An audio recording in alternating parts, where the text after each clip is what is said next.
In the heart of Warsaw stands the Palace of Culture and Science, a towering skyscraper marking its 70th anniversary this year. Gifted by Soviet dictator Joseph Stalin in 1955, it remains a polarizing symbol in Poland's capital. Conceived as a monument to Soviet dominance, the palace was built during Poland's time in the communist Eastern Bloc. Its grand design, crafted by Soviet architect Lev Rudnev, was meant to showcase Russian influence. Dorota Zmarzlak, a board member of the palace, explains its origins.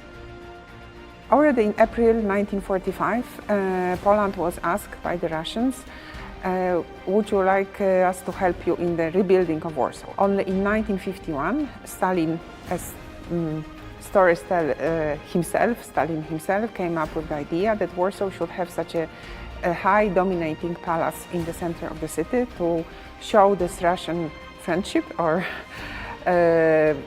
dominance over Warsaw. Poland had little choice but to accept. Zmarzlak notes the inevitable response. And there could be only one answer: yes, we would love to have such a building. Today, the palace is a vibrant cultural hub, hosting theaters, museums, and an observation deck. For many, its Soviet past is overshadowed by its modern role. Zmarzlak highlights its transformation. Well, it's a great building because this historical part is slightly forgotten. Of course it's there, we remember about it, we do not try to erase it, but basically now it's like a huge cultural center.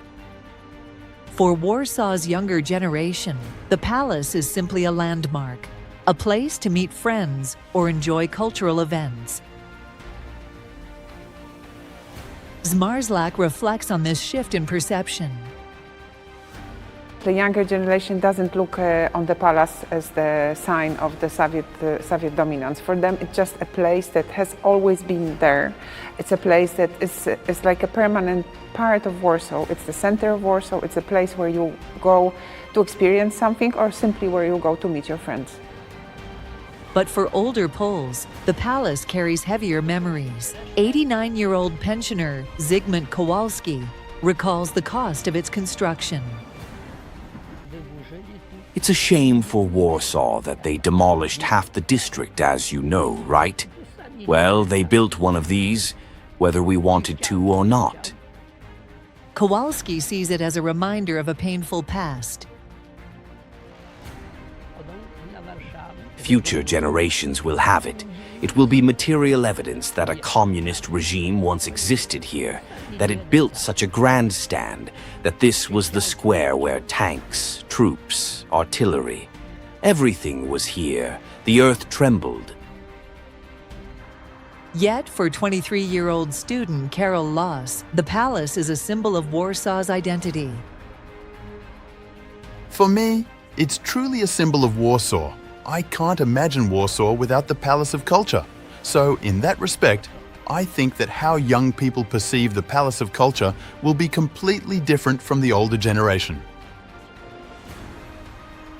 7 decades on, the Palace of Culture and Science remains a complex emblem, dividing generations but standing firm as Warsaw's enduring centerpiece.